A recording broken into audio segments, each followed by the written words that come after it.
also be a woman of, mature woman, so not a 20-year-old girl, but a 40 or 50, because she's always described as a widow. So she could have been the widow of a minor of a man at 20, or she could be the widow of a man in her 50s. You'd never know. And her age is never specified anywhere. When they collected his body to take it away, they found underneath his bed a sack of gold with very pure gold in it. Great. So everybody is excited to say that he got it from the lost Dutchman's mine. Of course. And, we've got to go get that. And then, of course, since then, people have been going out into the hills and digging holes like they're gophers and just riddling the area with pockmarks. So that's kind of where our story ends. There is one thing about this that I feel like I'd be remiss if I didn't talk about, and that is the Peralta stones. Of course. Again, the Peraltas pop up in our story. In the early 1950s, 3 stones, I guess technically 4 stones, 3 rectangular stones were discovered in Apache Junction, Arizona, and along with them there was a heart-shaped stone that was found.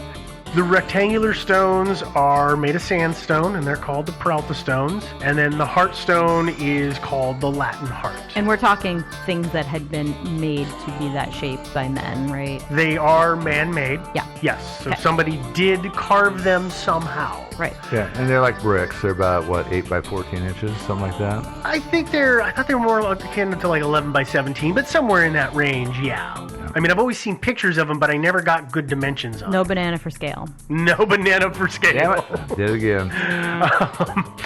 So on one face, one of the stones is carved on both sides, and on one face of that, it's referred to as the priest map, and it shows an etching of a person wearing a pointed hat, standing on a rectangle, which I believe is supposed to be a block, and it's got 1847 etched into that block, and they're swinging a cross, the shape of a cross, down, and underneath that there's a rectangle with a cross in it and a heart, almost like they're falling away from the cross. Then to the right of that, there are several lines of text in Spanish.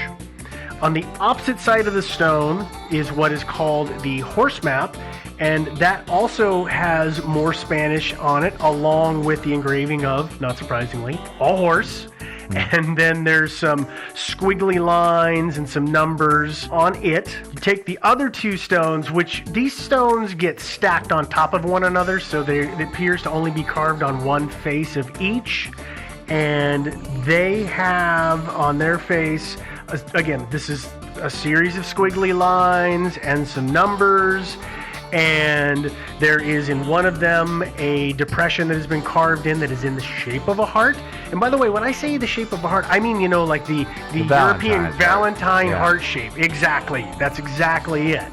The lines that are on the stone run up to the edge of the heart, the part of it that's carved out. And if you take the Latin heart and put it into this spot, they mate up perfectly, and those lines continue across the Latin heart. So people interpret this to mean that these stones are a map, that they are reflective of certain geographic features in the area. And so they're trying, you see people always trying to mate these up to different maps, which depending on how you zoom in or out, you can put it into 1,000 places. So one of them definitely looks to me to have maybe some like constellation drawings on it maybe, or something like that as well. So you're probably referring to, it looks like a series of dots with lines connecting it? No, that's what I would interpret as a trail, a path, right? But then there's the squiggly, like one that looks kind of like a W and one that looks maybe like an X. So you're interpreting them as constellations. I got it. Okay. Or, I mean, mountains, because one of them definitely looks like mountains, and then there's a bunch in the sky that look like constellations to me. I don't know. Yeah. It's totally up to interpretation, though. So. It absolutely is. I mean, not everybody. A lot of people are convinced that it is a map that's meant to lead you to the lost Dutchman's mine. I find it strange that it showed up in the 1950s, but hey, what do I know?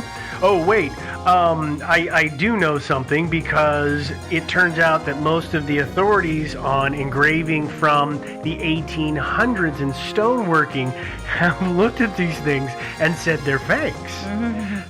Because the faces of the stones where the etching is, they're rather smooth, and to have done that in the 1800s, you have to rub two stones together for quite a while with water between them to wear them down. Doesn't appear to be that way.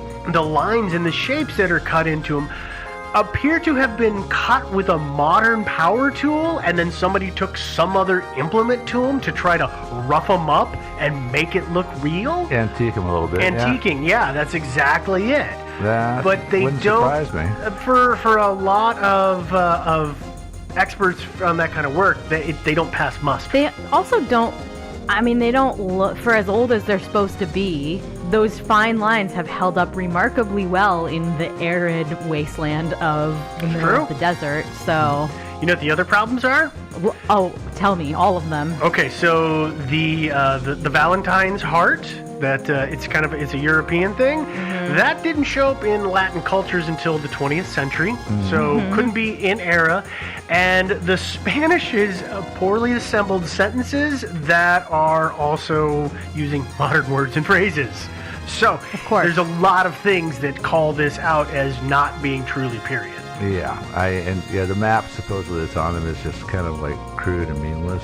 It's hard to say. I've actually watched previews. There's a TV show, apparently a reality show, of a bunch of guys hiking around in that area using a map similar to this to try to locate the mine, and it is just so funny to watch them do it and overlay it on this and overlay it on that. Like, you can put that on whatever you want. If you zoom in and out, you'll eventually make it fit something. Yep, pretty much. Yeah. Theory time? Theories, yeah. I love theories. Shall we go down the rabbit hole here? Yeah. And we'll start off. Let's start off with the whole thing is a fake, because that's one of this. There's two very basic theories here. Yeah. It's fake or it's real. Yeah. So let's start off with it's fake. Not long before Walt showed up in Phoenix in 1870 or so with all of that gold that he was spending around town. Remember I said that he had been working other claims and things like that to make ends meet? Well, it turns out that he had been working at a mine known as Vulture Mine, which was actually a super productive mine. It ran from 1863 to 1942, so a long 80 time. years. Yeah. Well, he was fired, apparently, for stealing. What? So it is very possible that he simply stole some gold from the Vulture Mine, went out in the superstitions, and then came in and said he'd totally found it.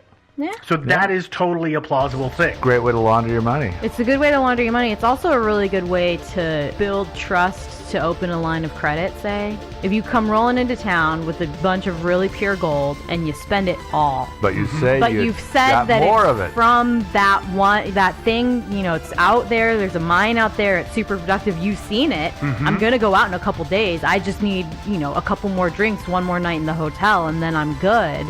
I mean, I know that's not attached to the story necessarily, but yeah, no, that stuff did happen, or maybe he did it several times, came back several times, and that's how he built up that kind of trust. I mean, it could be. I don't know. He could have hit a bunch and, kept I would going say, back out. actually, in those days, you probably didn't want to walk around with your entire fortune in your pocket. No. Yeah. That's a recipe for disaster. Oh, yeah. You're aiming to get shot. These days even, too. Yeah, but, stealing a bunch, getting fired for that, and then needing to build up a name for yourself somewhere else, it's not unreasonable to think this is a good way to curry trust from people. They'll think that I have a lot of money. They think I have a productive claim. And then when I run out of this money, they'll trust me. Yeah. So I can just ride that for a while. Do what I got to do. And maybe he intended to skip town, but he had enough and he just stretched it out. I don't know. Let's go and quickly talk about his dear lady friend, Julia Thomas. Okay. Yeah, and Julia took care of him in his later years, right? According to versions of the story, yes. Yeah. At least in the last year.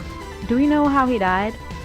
Was it old age? I believe he just died of old age. Okay. It wasn't as if he died of a mysterious knife wound to the back. Right, but I didn't know if it was an injury or an illness or something. As far as I can tell, he was in his 70s. Okay, yeah, that's fair. Yeah, he'd been working out in the mountains his entire life. So, she, though, Julia Thomas, she might actually be the reason that we know this story and that it's so popular.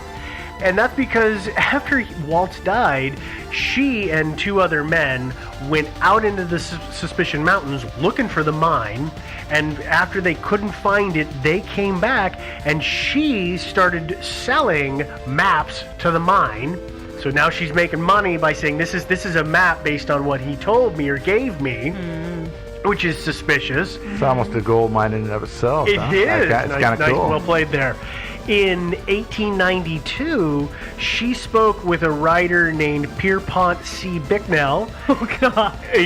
Yep. I love that name, Pierpont C. Bicknell. Yeah. And he wrote several stories over the years about this, and not surprisingly, the details changed from edition to edition.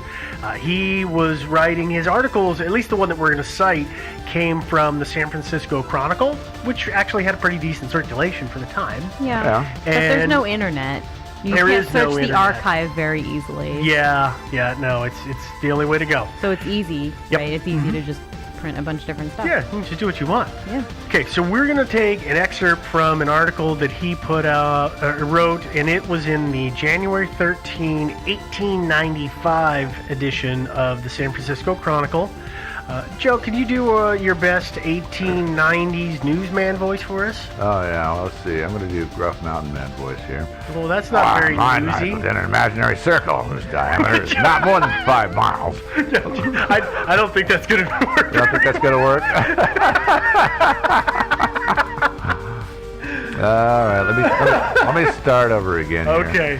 Okay, let's just do it this way. Just a flat Midwestern accent. The mine lies within an imaginary circle whose diameter is not more than 5 miles and whose center is marked by the Weaver's Needle, which is about 2,500 feet higher, among a confusion of lesser peaks and mountain masses of basaltic rock. The first gorge on the south side from the west end of the range. They found a monumental... Yeah, the sentence structure is a little weird. Yeah. We're missing a verb there. They found a monumental trail which led them northward past Sombrero Butte into a long canyon. Traveled north the ridge, and downward past the Needle into a canyon running north, and finally into a tributary canyon, very steep and rocky, and densely wooded with a continuous thicket of scrub oak. Reads like a legal description, actually.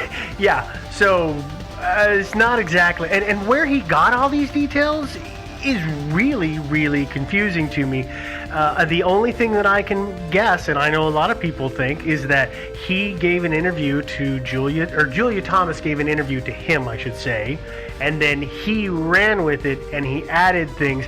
He changed the name of Weaver's Needle to, like it says in here, I think Sombrero Butte. He used to call it Sombrero Peak. Like the names always kind of got shuffled about. Well, that's journalism for you. Is that what that is? Yeah. Okay.